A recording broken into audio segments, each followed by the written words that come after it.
মহাকাশ অসীম, মহাশূন্যর সীমা নাই। এবার সেই সীমানাইটার নাম মানেই একটা রূপে চলে আসে। উনি যে বিশ্ব ব্রহ্মাণ্ডের যিনি আদি পুরুষ, যাকে খুঁজে পাওয়া যাচ্ছে না, চেতনাটা শেষ হয়ে, তিনি, আমি প্রশ্ন করেছি, তিনি যে রূপ নিচ্ছেন না, তিনি কি ভয়ই রূপ নিচ্ছেন না? যে একবার যদি রূপ নিয়েই ফেলেন তাহলে সীমার মধ্যে ধরা দেবে? আমি জানতে চেয়েছি, বা তার দুঃখটা জানতে চেয়েছি, বা তিনি আরো কি হায়ার কিছু পেয়ে গেছেন, তিনি প্রকাশের ইচ্ছে প্রকাশ করছে না কেন? আমরা খুঁজেই যাচ্ছি, আদিটাকে খুঁজছি, আদিটার রিটার্ন রেসপন্ড পাচ্ছি না। এখন সবসময় আমাদের দিক থেকে দেখবো কেন? তার দিকটাও তো দেখতে হবে। সেও কি আরো উন্নততর কিছু পেয়ে গেছেন যে তিনি আমাদের কাছে ধরা দেওয়া পাচ্ছেন না? বুঝতে পারছো? এইভাবে বলছি, পাঁচটা আছে বা আসান্ত আছে, ওদের আলোচনা হয়তো যেদিক ওদিক যায় বলে আলোচনার মধ্যে তখন এগুলো। এখন মহাকাশ অসীম, এবার নাম দিলাম, তার নাম দেওয়া মানে রূপ হয়ে গেল। অরূপাসার পাঁচটা আসান্ত দিকে আসাতে মাতাম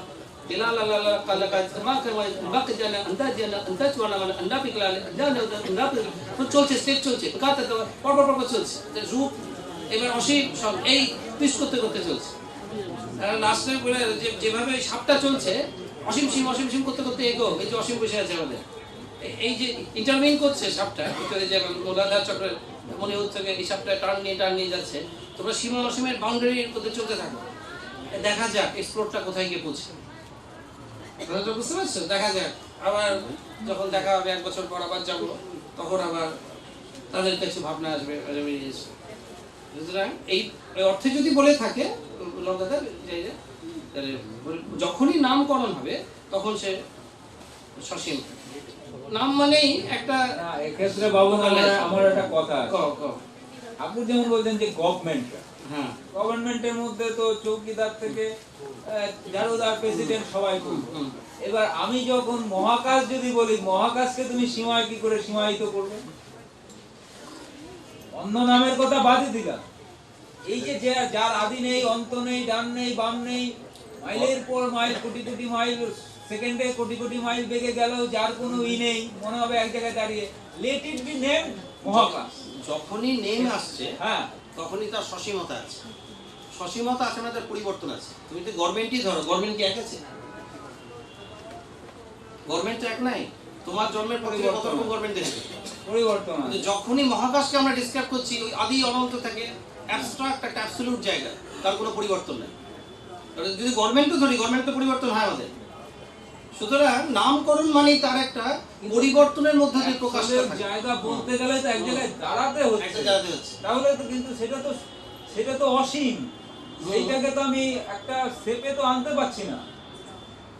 এই জায়গাটা আমার, আর সমস্ত ক্ষেত্রে আমি মানছি যে তার সসীমতা আছে, কিন্তু মহাকাশের নামকরণে সসীমতা কোথায়? তার তো কোনো, যার আদি নেই, অন্ত নেই, মানে কোনো ই নেই। নাই বিষয়বস্তুটা বলে না, নাই, যেটা নাই। হ্যাঁ, নাইটা এই যে চেতলার ভাষণ দেখবে 14 এপ্রিল 1974, খুব বড় ভাষণ চেতলা, 74 সালে। এটা বিশ্বজিৎ, এটা এই চেতলার বিশ্বজিৎ থেকেও পেয়েছিলাম। বিশ্বজিৎ তখন হয়তো পিকচারে আসেনি, এটা পেয়েছিলাম সোমেশ জেঠুর থেকে, প্রবাবলি তাই হবে। সোমেশ জেঠুর রেকর্ডিং, এবং জেঠু রেকর্ড করতো, সেটার কথা বলতে ভুলে গেছি।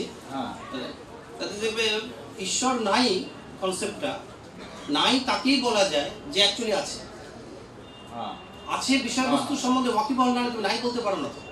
পঞ্চুদার নাই কখন বলা যায়? পঞ্চুদার সম্বন্ধে তো জানা আছে, ওই লোকটা নাই, কলমটা নাই, বাড়িতে গেলে বলবে নাই। নাই মানে নাই বিষয়বস্তুটা, অন্য কোথাও তার অস্তিত্ব আছে, সেটাকে স্বীকার করে নিয়ে সম্বন্ধে ওয়াকিবহাল বলি নাই বলছো। হ্যাঁ, আমার কথাটা পঞ্চুদা নাই, মানে পঞ্চুদার সম্বন্ধে জানি বলেই তো নাই। তাই তো কথাটা বুঝছো? কলমটা নাই, নাই মানে কে? ওই 14/4/74 চিত্রার পাশে। তো যখনই নাই যেটা, যখনই নাইটাকে আছের মধ্যে পাচ্ছ তো নাম দেওয়া, এটা একটা মাধ্যম তার কাছে পৌঁছানোর জন্য।